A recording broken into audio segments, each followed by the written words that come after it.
Welcome, friends. Let's continue our adventure through the summaries of the book, The Great Controversy. Today, we will study the chapter titled, God's Law Immutable. Adventists continue to study the subject of His sanctuary and discover that in heaven, the temple of God was opened and the Ark of His covenant was seen in His temple.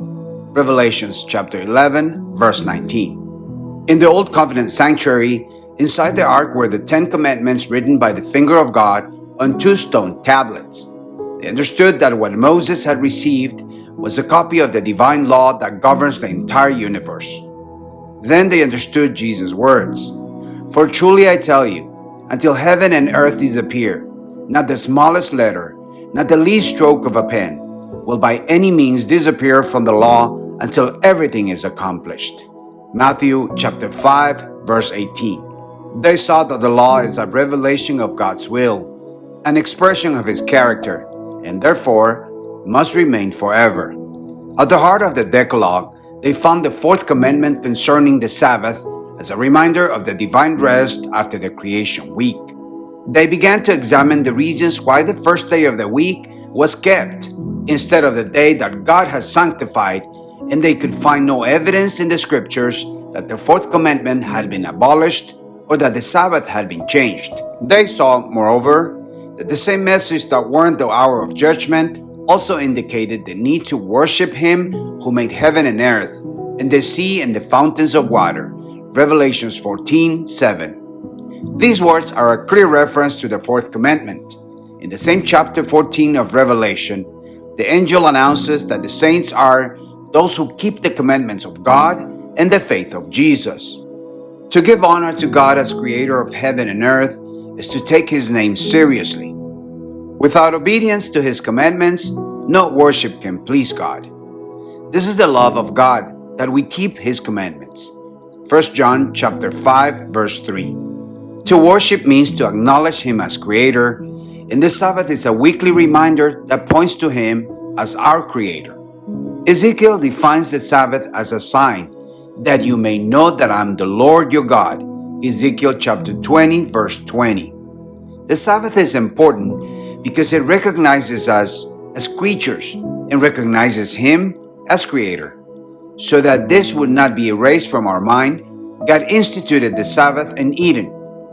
Ellen White affirms that the observance of the Sabbath is a sign of loyalty to the true God, who made heaven and earth and the sea and the fountains of waters. It follows that the message that commands men to worship God and keep His commandments must invite them especially to observe the 4th commandment. The book of Revelation points out that there will be another type of people in the prophetic scenario. On the one hand, those who keep God's commandments and have the faith of Jesus. But on the other hand, the angel issues a terrible warning. If anyone worships the beast in his image and receives his mark on his forehead or in his hand, he too will drink of the wine of the wrath of God. Revelations chapter 14, verses 9 to 10. My dear friends, in order to understand the prophetic symbols, it is convenient to become familiar with the central chapters of the book of Revelation. That is, chapters 12 to 14. The dragon that appears there represents Satan, who through the Roman Empire sought the death of the Savior. We can read it in chapter 12 of Revelation. This dragon gave his power and his throne and great authority to a beast that appears in chapter 13. This symbol, as most Protestants have believed, represents the papacy, which inherited the power and authority of the ancient Roman Empire. This beast is described as a blasphemous and persecuting power. The language is reminiscent of Daniel chapter 7 and cannot refer to any power other than the papacy, since it was born in Rome after the fall of the Roman Empire, and its influence extends to the second coming of Jesus. This power is spoken of, and its authority is said to last 42 months, or 1,260 days, or 3.5 years, or a time, and 2 times, and half a time. The same amount of time expressed in different ways. In the Bible, when something is repeated, it is because it's important. It is said that at the end of that period, The beast or power would receive a wound from which it would eventually heal. At this time, the prophecy points out another symbol. I saw another beast coming up out of the earth, and he had two horns like a lamb. Revelation chapter 13, verse 11. The previous beasts had arisen from the sea. This new beast arises from the earth. Its appearance is totally different from the previous ones described in Revelation chapter 13. While the waters represent peoples and nations and languages, as stated in Revelation 17:15, the earth shows a previously unoccupied territory. While the first nations struggled to establish themselves, this nation grows gradually and peacefully.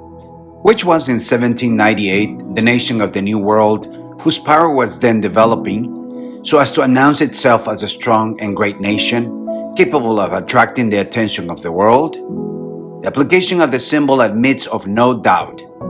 One nation, and only one, answers to the data and characteristic features of this prophecy. There's no doubt that we're dealing here with the United States of America. Of this country, it is said that like a silent seed, it grew into an empire. Its appearance is interesting. He had two horns like those of a lamb. A government based on civil and religious freedom. The American nation had republicanism and Protestantism as its fundamental principles. One distanced it from the model of absolute monarchies of the old continent. The other distanced it from the papacy that dominated Europe. A young nation, with the appearance of a lamb, but which he spoke with the voice of a dragon. He exercised all the authority of the first beast, according to Revelation chapter 13, verses 11 to 14. The lamb-like horns and dragon-like voice of the symbol indicate a strange contradiction between what the nation represented professes to be and what it practices. A nation speaks by laws and decrees.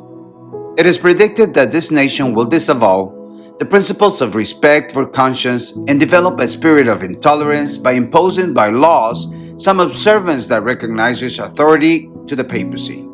Believe it or not, this is what Bible prophecy predicts. The United States is a unique country. Its founders rightly saw to it that the church could not make use of civil power, with the usual and inevitable results: intolerance and persecution. It's only in flagrant violation of these guarantees of the freedom of the nation how the observance of any religious duty can be imposed by civil authority. A little history is useful to understand what is announced in this important chapter.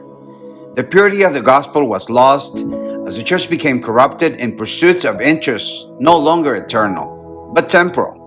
When the church sought civil support to dominate consciences, the result was the papacy. That is, a church that dominated the power of the state and used it to promote its own ends, and especially to extirpate heresy. Therefore, for the United States to form an image similar to the papacy, the religious power must so dominate the civil government that the authority of the state is also employed by the church to accomplish its ends. Ellen White writes that already in her time, a powerful and growing sentiment in favor of a union based on common points of doctrine was being noted among the Protestant churches, and concludes, when the leading churches of the United States, uniting on common points of doctrine, shall influence the state to enforce their decrees and institutions, then Protestant America will have formed an image of the Roman hierarchy, and the imposition of civil penalties against dissenters will come of its own accord. It remains to be defined what the mark of the beast is. The Bible is its own interpreter. We must find the answer in the biblical text. The prophecy says, "Here's the patience of the saints. Here are they that keep the commandments of God and the faith of Jesus." In view of the fact that those who keep the commandments of God are placed in contrast with those who worship the beast and his image and receive his mark, it follows that the observance of God's law, on the one hand, and its violation, on the other hand, establish the distinction between those who worship God and those who worship the beast. A power that has no problem in recognizing that it has changed the law of God makes such a change a sign of power, since the church is invoked as the sole authority for that change. While those who worship God are distinguished by their respect for the fourth commandment, that remembers the Sabbath as a sign of the Creator God, the worshippers of this power ignored the Creator's monument to acclaim that which was instituted by Rome. Roman Catholics acknowledged that the change of the Sabbath was made by their church and declared that in observing Sunday, Protestants also acknowledged the authority of it. However, it is a fact generally admitted by Protestants that the Holy Scriptures nowhere authorize the change of the Sabbath day. Ellen White is conclusive when she affirms that the Roman Church has not renounced its pretensions to supremacy, and the fact that the Protestant churches accept to keep Sunday instead of the biblical Sabbath gives reasons to the Catholic Church. The Protestant churches may appear to tradition, or it has always been done this way, but in doing so, they overlook the principle that separates them from Rome, namely, that the Bible, and the Bible alone, is the religion of the Protestants. It is important to note that there are true Christians in all churches who honestly believe that Sunday is the divine instituted Sabbath. God accepts the sincerity of purpose and integrity, but when Sunday observance is enforced by law and the world is enlightened as to the obligation of the true Sabbath, then whoever transgresses the commandment of God to obey a precept which has no higher authority than that of Rome will thereby honor the papacy above God. Only when the question has been plainly set before men, and they have been called upon to choose between the commandments of God and the commandments of men, will those who persevere in transgression receive the mark of the beast. Dear friends, this intense chapter deserves a second reading with prayer and a deep study of the Bible. There are those who may think that God does not care one day or the other, that in the end, what matters is the sincerity with which things are done. But the Bible is clear when it presents the most terrible threat that has ever been addressed to mortals in relation to the point we have made in this chapter. There are only two groups: those who take God seriously and those who are carried away by human traditions. I pray to God that this important subject will reach all the true and sincere children of God so that they will not be deceived in such an important time as this. As always, the decision is only yours. In which group do you want to be?